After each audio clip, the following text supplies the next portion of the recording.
the whole concept of belonging to a union is exactly that: a union, a body, a collective with very specific aims and goals as to why they've come together.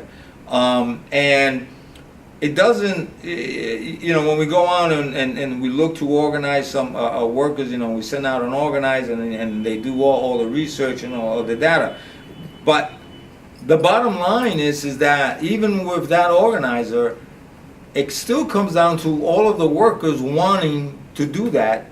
And in fact, what a good organizer does is that they point the way to do it, but it's the workers that actually do it.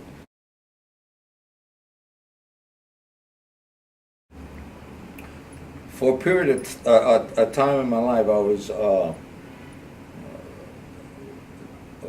single parent, and I had to make sure that my child got to school in the morning, and so I was getting to work late, and even though it was 5 minutes, 10 minutes, it was still late. And so management at the time decided, well, we're not going to allow this to go on any longer, even though they were allowing it with certain folks that they were okay with, right? And I wound up getting, I get this letter from a deputy superintendent of being dismissed. And my coworkers marched down to the district office, all of them, demanding justice, that I was not treated correctly, given the fact that there were some other folks that were, they were late, but nothing was being done, being done to them. And they wound up rescinding the dismissal. And it proved at that moment a collective power, enough that it moved the person that decided that I should be gone to reconsider. And so people can do that. That's one of the things that I learned about the people power. People can do that. You got to be right, however, in terms of, but it can, it could be done.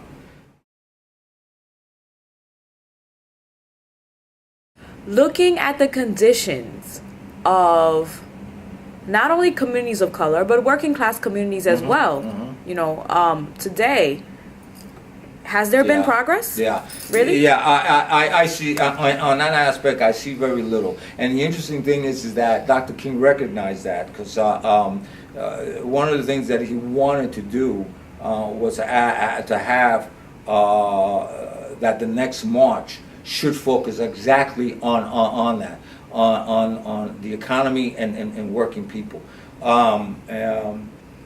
Mahatma Gandhi once said that the worst violent crime that you can commit on another human being is not necessarily the taking of a life, though he would oppose that, but the constant creation of poverty.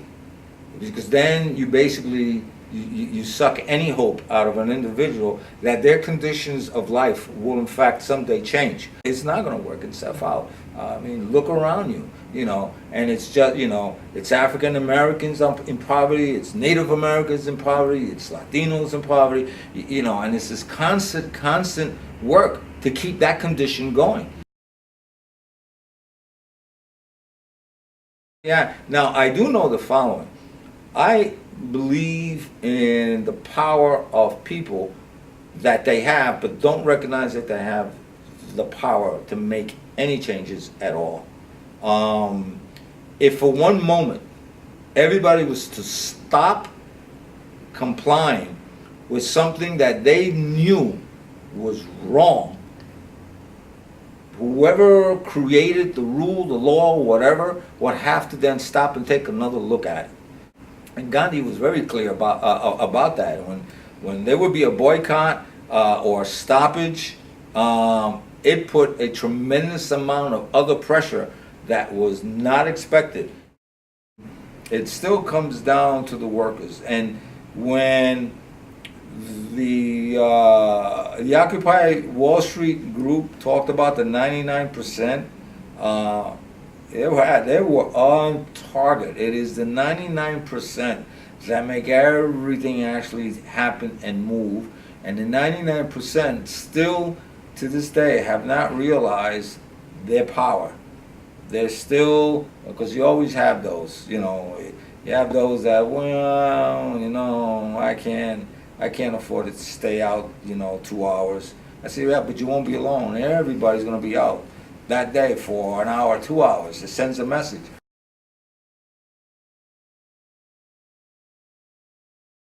I mean, it's like this ongoing cycle.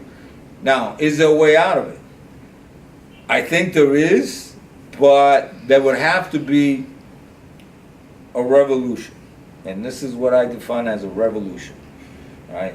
First revolution that has to occur is an internal revolution, because people, we've been indoctrinated, brainwashed into thinking and seeing things in a certain way. So we ourselves got to change first. Then in terms of outside of ourselves, if we could make as a priority and hold as a great value not wealth, but evolving and helping others to evolve, that I think would be the beginning of getting away from that whole concept of working to gather and purchase and have materials, as opposed to working for the betterment of yourself and your sisters and brothers. By the way, that's not my idea. I happened to catch one Star Trek movie where that was a concept, and I thought it was like, wow, yeah, how about working for the betterment of yourself and others? That's one hell of a thing. So instead, what do we do here in this capitalistic society? We invent things that make things easier, all right, and so it allows us to have more free time. But what do we do with that free time? We don't work towards exploring who we are and getting more into self-knowledge and helping our neighbor at all. We take that free time and we basically throw it away doing crazy mundane things that are unheard of. We sit in front of a television set and we waste our time looking at idiotic things that they call these surreal programs that are in that they're showing, and you go, holy smokes, what is that what you're doing with your free time? And what winds up happening, by the way, with a lot of free time, that old adage about it's the devil's workshop, it really is. You get all this free time and you want to know, so what do I do? And you start to create stuff that is not in the best interest of yourself and not necessarily in the best interest of others. Is about. I also know that going against change in a positive direction is going against yourself. So either you stop and you look and you ponder what is going on and how you're going to be part of that or not be part of it, and why you're going to be part of it or why you're not going to be part of it, and be very, very clear and move. We may have people there that are saying, well, I don't care about none of this stuff. I want to stay comfortable. I want this is this system called capitalism works fine for me, and so I'm not going to let any changes occur.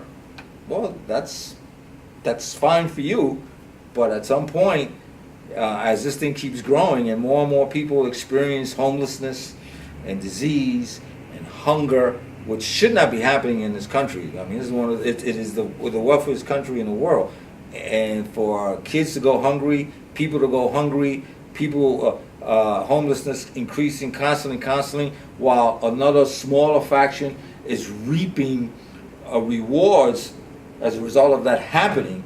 There's going to be a response at some point. People are just going to say enough is enough and we're not going to take this anymore.